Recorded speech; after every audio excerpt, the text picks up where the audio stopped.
Hello friends, आप सभी लोग कैसे हैं। मैं उम्मीद करता हूँ आप सभी लोग अच्छे होंगे। एंड आज के इस वीडियो में हम सीखेंगे daily use English words with Hindi meaning, यानी कि रोज़ बोले जाने वाले अंग्रेजी के शब्द हिंदी अर्थ के साथ। एंड जैसे कि आप सभी को पता है, इंग्लिश बोलने के लिए वर्ड्स इंपॉर्टेंट होते हैं। So let's get started. पहला वर्ड है हमारा justify.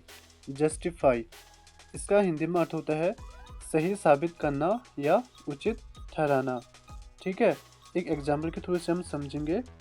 He is justifying his friend, यानी कि वह अपने दोस्त को सही साबित कर रहा है। ठीक है, इसका यूज़ आप वहाँ पे कर सकते हैं जब कभी भी हम किसी व्यक्ति को सही साबित करते हैं या बोलते हैं कि हम आपको उचित ठहराएंगे। ठीक है, वहाँ पे आप बोल सकते हैं कि वी विल जस्टिफाई यू। ठीक है, इस प्रकार से आप इसका यूज़ कर सकते हैं।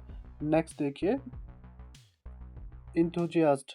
इंथुजियास्ट इसका हिंदी में अर्थ होता है समर्थक या फिर उत्साही, यानी कि जब कभी भी हम किसी भी चीज़ के लिए समर्थक होते हैं या उसके लिए उत्साही होते हैं, है ना, वहाँ पे हम इसका यूज कर सकते हैं। एग्जाम्पल के लिए देखेंगे यहाँ पे, she was enthusiast of writing poem, यानी कि वह कविता लिखने की उत्साही थी। एंड आप इसे ऐसे भी समझ सकते हैं जब कभी भी हम अगर किसी चीज़ को करने के लिए उत्साही होते हैं। फॉर एग्जाम्पल, अगर मैं बोलता हूँ कि मैं रनिंग करने के लिए उत्साही होता हूँ, ठीक है, देन मैं कह सकता हूँ I am enthusiast of doing running, right. So in this way you can use it, right. Next, humiliate. Humiliate इसका हिंदी में अर्थ होता है फ्रेंड्स अपमान करना या नीचा दिखाना। कई बार हम ऐसे लोगों को देखते हैं जो हमारा अपमान करते हैं या किसी दूसरे का अपमान करते हैं, उनका बिहेवियर ऐसे ही हो जाता है। ठीक है, तो वहाँ पे आप यूज़ कर सकते हैं ह्यूमिलिएट। एक एग्जांपल के थ्रू से समझेंगे। ठीक है, वाई वॉज ही ह्यूमिलिएटिंग हर, यानी कि वह उसे क्यों अपमानित कर रहा था। ठीक है, तो जब कभी भी अगर आपको ये शब्द मिले तब आप वहाँ पे ह्यूमिलिएट का यूज कर सकते हैं, राइट। नेक्स्ट देखिए, बर्डन। बर्डन का अर्थ होता है बोझ या फिर भार या फिर बोझ लादना। ठीक है, एग्जाम्पल देखेंगे, you have become burden to them, यानी कि तुम उनके लिए बोझ बन चुके हो। ठीक है, एंड जैसे कि कई बार हम बोलते हैं कि तुम मेरे ऊपर बोझ हो या फिर आप अपने पेरेंट्स के ऊपर बोझ हो। ठीक है, तो इस सेंस में आप बर्डन का यूज कर सकते हैं। जैसे एक एग्जांपल मैं आपको और देता हूँ। I can say that I don't want to be burden to my parents, यानी कि मैं अपने पेरेंट्स के लिए बोझ नहीं बनना चाहता। ठीक है, इस प्रकार से आप इसका यूज कर सकते हैं। नेक्स्ट देखेंगे, स्टिल। स्टिल इसका हिंदी में अर्थ होता है अभी भी या अभी तक। ठीक है, इसका एग्जाम्पल देखिए, आई am still waiting for you, यानी कि मैं अभी भी तुम्हारा इंतज़ार कर रहा हूँ। तो स्टिल का यूज़ आप वहाँ पे करेंगे जब कभी भी अगर आप बोलते हैं कि मैं अभी भी यहीं पर हूँ, या फिर आप बोलते हैं मैं अभी तक यहीं पर रहता हूँ। ठीक है, तो वहाँ पे आप स्टिल का यूज़ कर सकते हैं। एंड इसका एक इजी एग्जांपल मैं आपको देता हूँ ताकि यह समझने के लिए आसान हो जाए। जैसे मैं बोलता हूँ कि मैं अभी भी दिल्ली में ही रहता हूँ, then you can say I am still living in Delhi. ठीक है, नेक्स्ट देखिए, बाइकआउट। बाइकआउट इसका हिंदी में अर्थ होता है बहिष्कार करना या बहिष्कार। ठीक है, आप इसे बॉयकॉट भी प्रोनाउंस कर सकते हैं, it's up to you, right.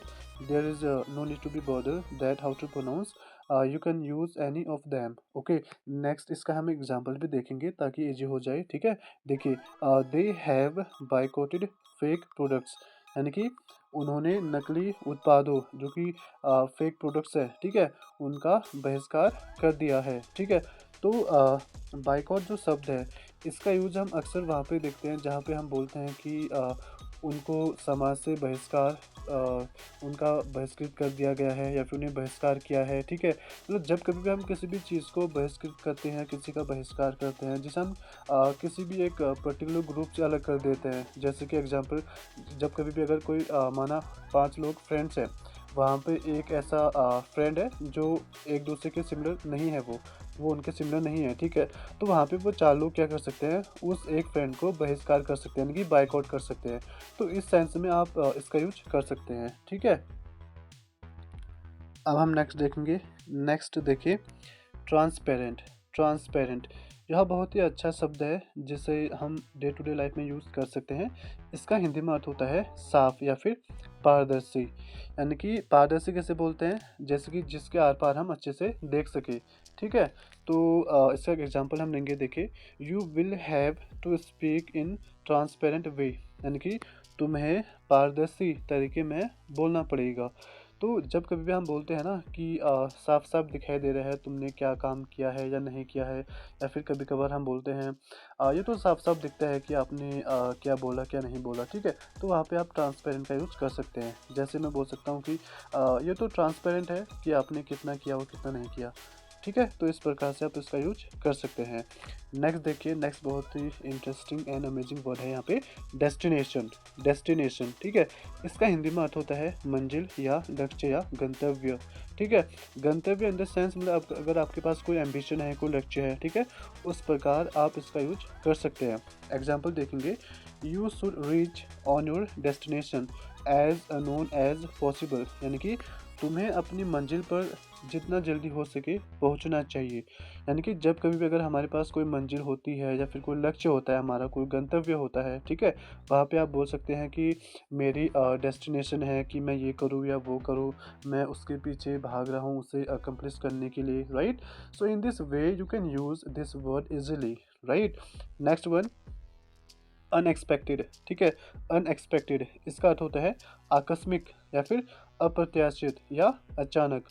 यानी कि जब कभी भी कोई भी चीज़ आकस्मिक होती है, जहाँ पे हम कोई एक्सपेक्ट नहीं करते हैं कि ऐसा होगा या हो सकता है। ठीक है, तो जब कभी भी अप्रत्याशित चीज़ें होती हैं, वहाँ पे आप बोल सकते हैं अनएक्सपेक्टेड। एक एग्जाम्पल के थ्रू इसे समझेंगे, बहुत ही आसानी से आप इसे समझ सकते हैं। It was a unexpected decision, यानी कि यह एक अप्रत्याशित यानी कि आकस्मिक या फिर अचानक निर्णय था। ठीक है, तो आप इसका यूज भी कर सकते हैं। नेक्स्ट देखिए, व्रत। व्रत इसका हिंदी में अर्थ होता है लायक या योग्य। जैसे कि एग्जाम्पल देखिए, सी इज वर्थ फॉर अप्रिशिएशन, वह तारीफ के योग्य है। जब कभी भी हम बोलते हैं ना कि आपको इसके लायक होना चाहिए, देन आप इसे कर सकते हैं। या फिर आप बोल सकते हैं कि मैं अपने आप को इस काम के लिए लायक बना रहा हूँ या योग्य बना रहा हूँ। Then you can say that I am trying to make myself worth to do this work, right. And you can also say that तुम्हें उसके लिए वर्थ होना चाहिए, तब तुम उसे कर सकते हो। ठीक है, तो इस सेंस में आप इसका यूज़ कर सकते हैं। एंड अगर आप इस वीडियो पे नए हैं एंड यह वीडियो अगर आपके लिए हेल्पफुल रही है, तो प्लीज़ इस चैनल को सब्सक्राइब कीजिए, लाइक कीजिए एंड शेयर कीजिए।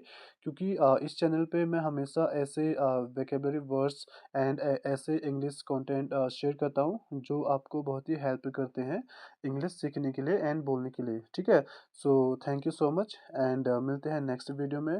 Till then, bye bye.